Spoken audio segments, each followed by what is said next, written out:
Halo Sobat TC, berjumpa lagi dengan Rotasi, Rotasi, ruang ruang obrolan obrolan TC-TC. TC-TC. Ngobrol Ngobrol asik, asik, dapat dapat inspirasi. inspirasi. Bersama aku Fauzia Trimutia Dewi, Dan aku Hazinatul Asror, mahasiswa dan mahasiswi mahasiswi STIE STIE Taman Taman Siswa Siswa Banjarnegara, Banjarnegara. sekaligus sebagai konsultan pendidikan di Tambara Consulting and Training Center. Nah, podcast kita kali ini berbeda ya Zin dengan podcast Betul, kita sebelumnya. Karena kan di sebelumnya kita membahas mengenai penyakit gangguan gangguan mental. mental. Nah, di podcast kita kali ini akan membahas mengenai dunia perkuliahan. Jadi dunia perkuliahan itu kan luas ya Zin. Jadi kita akan membahas mengenai program apa aja sih yang diselenggarakan oleh pemerintah. Nah, tapi sebelum itu kita membahas konsep dulu nih. Konsep kita kan baru ya. Serba baru. Serba baru, konsep baru, partner baru. Perkenalkan diri dulu dong, Oke, Zin. halo Sobat TC-TC, saya Hazinatul Asror dan juga merupakan konsultan pendidikan di Tambara Consulting and Training Center. Oke, nah karena kita udah serba baru nih, langsung aja nih kita masuk ke pembahasan kita yang baru ini. Dimulai dari pembahasan mengenai Program kampus mengajar. mengajar. Oke, jadi program kampus mengajar ini tuh apa sih, Zin? Oke, dimulai dari definisinya dulu tentang program kampus mengajar, di mana pastinya udah nggak asing dong di telinga kita, karena program ini adalah salah satu program ikonik yang ada di setiap perguruan tinggi. Nah, untuk pengertiannya sendiri, program kampus mengajar ini adalah bentuk atau inisiatif dari pemerintah untuk mengirimkan mahasiswa ke daerah-daerah terpencil sebagai tenaga pengajar tambahan gitu. Jadi intinya sesuai dengan namanya program kampus mengajar, maka dari kita, dari mahasiswa dari kampus-kampus atau perguruan tinggi diutus supaya menjadi tenaga pengajar tambahan gitu. Nah, jadi program kampus mengajar ini adalah program di mana mahasiswa menjadi tenaga pendidik gitu ya, Zin, Betul di banget. beberapa daerah di Indonesia. Dan menjadi tenaga pendidiknya itu di pendidikan dasar, pendidikan Betul, menengah menengah gitu ya, Zin. pertama gitu. Betul. Nah, apakah program ini tuh wajib untuk seluruh mahasiswa atau hanya tertentu aja nih? Nah, kalau dari yang aku tahu nih, program kampus mengajar ini nggak wajib untuk seluruh mahasiswa. Karena pastinya kalau semua mahasiswa wajib kan banyak banget gitu kan. Betul. Jadi hanya untuk beberapa mahasiswa yang sudah mendaftarkan dirinya Berarti gitu. nggak wajib ya, Zin? Betul. Oke, lanjut, Zin. Oke, barusan kan udah ada tentang definisinya. Sekarang tujuan dari program kampus mengajar dan juga manfaatnya. Kira-kira apa aja sih? Nah, sebelumnya kan kamu udah menjelaskan nih kalau misalkan kampus mengajar ini adalah kegiatan yang dilakukan oleh para mahasiswa sebagai tenaga pendidik gitu ya, Betul Zin. banget. Nah, untuk tujuannya sendiri pastinya yaitu untuk memajukan pendidikan yang lebih baik, lebih berinovasi, lebih bervariatif gitu, Jadi Zin. kita ikut membantu gitu Betul, ya. dan meningkatkan kualitas pendidikan yang ada di Indonesia gitu, Zin. Untuk tujuannya sendiri ya. Nah, kalau dari manfaatnya buat kita nih yang ikut program kampus mengajar, ada nggak sih? Nah, untuk manfaatnya sendiri pasti sangat banyak ya, Zin. Apalagi kan kita di situ menjadi tenaga pendidik gitu. Banyak pengalaman yang kita dapatkan. Nah, untuk manfaatnya sendiri, yang pertama itu bisa mengasah jiwa kepemimpinan kita. Dan yang kedua, melatih kemampuan kita dalam public speaking gitu. Dalam komunikasi gitu, Zin. Kan kalau misalkan kita menjadi tenaga pendidik yang diandalkan itu pasti public speaking-nya gitu Betul kan ya, banget. Zin. Jadi bermanfaat juga buat diri kita selain Betul. buat mungkin adik-adik di sekolah-sekolah gitu Iya, ya. betul sekali. Nah, yang ketiga itu kita bisa berpikir analitis, bisa lebih kreatif dan inovasi gitu kan secara dengan kita mengikuti program ini kan kita bisa langsung terjun nih di lapangan gitu. Jadi kita bisa melihat banyak sekali manfaatnya lah gitu. Oke, jadi kita juga bisa mengaplikasikan apa yang kita dapat di perguruan tinggi ke daerah-daerah yang mungkin butuh pendidikan gitu Iya, ya. betul sekali. Jadi pendidikan di Indonesia lebih merata gitu. Betul banget.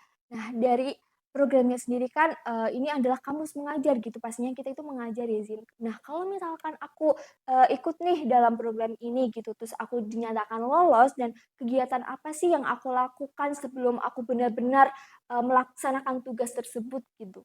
Oke, jadi tahapan setelah dinyatakan lolos gitu ya. Betul. Karena di program ini sendiri juga nggak semua pendaftar bisa lolos gitu. Nah, jadi ketika kita sudah dinyatakan lolos, maka ada yang namanya pembekalan. Jadi di pembekalan itu kita dipersiapkan mulai dari segi pengetahuan, keterampilan, di mana dari keterampilan itu sendiri ada meliputi adaptasi teknologi, kemudian kita juga harus ngerti tentang administrasi manajerial sekolah supaya nanti di sana kita itu bisa membantu tenaga pengajar di sana juga, bisa bekerja sama gitu istilahnya. Jadi seenggaknya dengan adanya pembekalan ini kita tuh jadi tahu nih tugas apa aja yang nanti kita lakukan dan kegiatan Betul. apa saja yang akan kita laksanakan. Supaya kita punya bekal dan arah pas Iya di sana betul. jadi nggak plonga-plongo gitu Iya ya. betul sekali. Nah untuk penempatannya sendiri itu gimana nih Zin? Apakah kita menentukan sendiri atau udah ditentukan dari program tersebut? Nah, walaupun tadi namanya itu kita dikirimkan ke daerah-daerah terpencil, tapi nggak, seluas di Indonesia. Karena kita lihat sendiri di daerah kita aja masih banyak daerah-daerah yang istilahnya pendidikannya itu masih tertinggal. Jadi untuk penempatan kita akan ditempatkan sesuai domisili kita mendaftar gitu, Jadi Ve. sesuai domisili gitu ya. Betul. Nah, tadi juga aku kurang nyebutin bahwa setelah ada pembekalan, itu ada koordinasi dengan Dinas Pendidikan Provinsi atau Kabupaten Oh, gitu. tetap ada koordinasinya lah ya. Betul banget. Apalagi ini menyangkut pendidikan gitu. Oke, ngomong-ngomong di program kampus mengajar ini kan kita sebagai mahasiswa, di mana Betul. kita punya tanggung jawab utama, kita harus kuliah, kita harus ngampus. Nah, ketika kita ikut program kampus mengajar ini, gimana sih kita ngehandle dunia perkuliahan kita? Nah, saat kita mengikuti program Kamus Mengajar ini, pasti sobat bisnis di rumah juga bertanya-tanya nih, apakah nantinya kita tetap melaksanakan tugas kuliah atau gimana Betul nih? Kan banget. pastinya sibuk banget kan. Nah, jadi untuk tugas kuliahnya itu sementara itu dibebas tugaskan gitu. Jadi kita free, tidak melaksanakan kegiatan di kampus, tidak mendapatkan tugas gitu, Zin. Jadi diharapkan para mahasiswa bisa melaksanakan program ini secara Full full time time. sampai nanti selesai gitu, Zin. Berarti harus fokus ke program kampus mengajarnya dulu Iya, ya. betul. Nah, untuk jangka waktunya sendiri nih, kira-kira berapa lama sih, Zin? Apakah selamanya kita akan ada di program Kamus Mengajar ini atau bagaimana?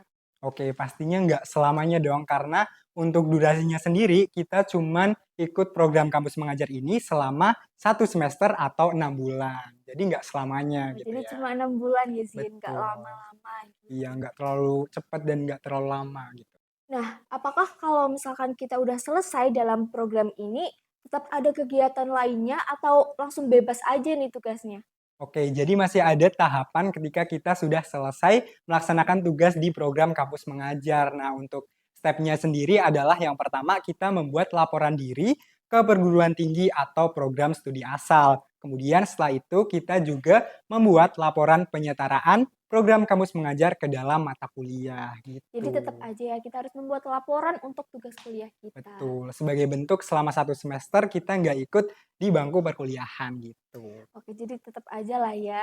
Oke, ngomong-ngomong nih, kita kan udah tahu ya serba-serbi tentang program kampus mengajar. Nah, kalau dari kamu sendiri nih, kira-kira tertarik nggak sih buat ikut program kampus mengajar? Nah, kalau dari aku sendiri sih tentunya pengen ya Zin, apalagi kan tadi sempat dijelaskan mengenai manfaatnya apa aja gitu kan. Bisa menambah pengalaman, menambah relasi, mengasah soft skill dan hard skill dan pastinya dengan manfaatnya itulah yang membuat aku tertarik sih buat Jadi berminat gitu ya. heeh, buat join di kampus mengajar ini.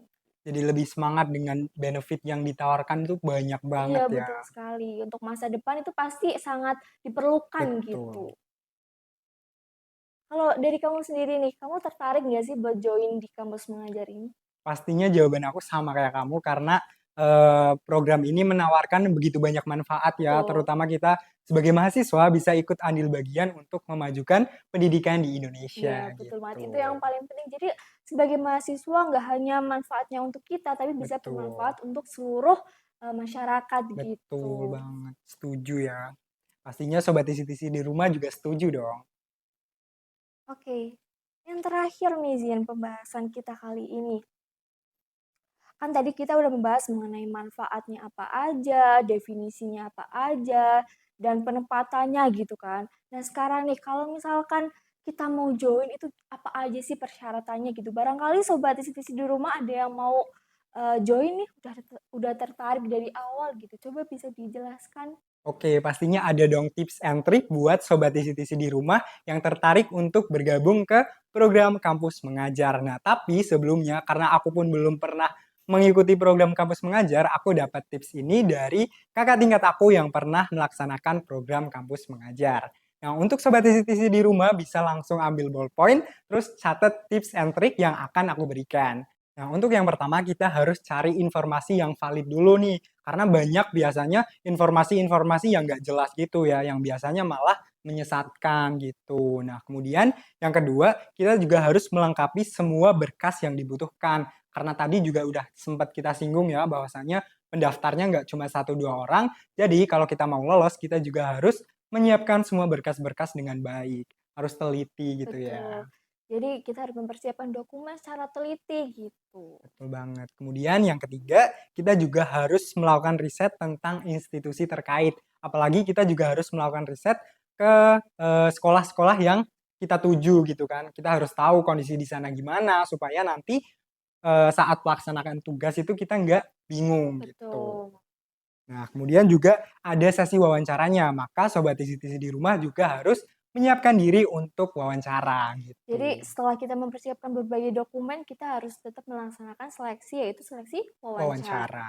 Berarti kita harus menyiapkan jawaban-jawaban terbaik kita Yes, gitu. betul sekali. Nah, Kemudian selanjutnya, yang terakhir ada melalui semua proses dengan maksimal. Jadi dari awal sampai akhir kita harus benar-benar maksimal, harus teliti, nggak boleh kayak di awal doang kita semangat, pas step-step terakhir tuh kita kayak udah lemes iya gitu ya, nggak betul. semangat. Jadi harus dilalui dengan maksimal dari awal hingga akhir. Nah, yang terakhir pastinya tetap harus berusaha dan berdoa ya, Zin. Betul, itu yang nggak kalah penting ya, malah Iya, betul. utama. Iya, yang utama banget Betul gitu. banget. Nah, oke. Tadi kan kita udah ngobrol panjang lebar ya tentang program kampus mengajar ya, Betul. dari mulai definisi, kemudian ada tujuan, terus ada tips and triknya juga. Iya, Nah, betul. sekarang tinggal kesimpulannya nih. Kira-kira dari program kampus mengajar ini, kesimpulan yang kita dapat apa sih? Nah, dari pembahasan ini pastinya bermanfaat ya untuk kita sebagai mahasiswa, apalagi kita baru semester 1 ya, Zin. Jadi kita lebih tahu nih tentang apa aja sih program-program yang diselenggarakan oleh pemerintah. Dan dari yang awalnya kita itu nggak tahu, sampai akhirnya kita tertarik buat bisa ikut join di program Kamus Mengajar ini. Jadi punya gambaran gitu ya. Betul. Nah, kalau dari kamu sendiri nih?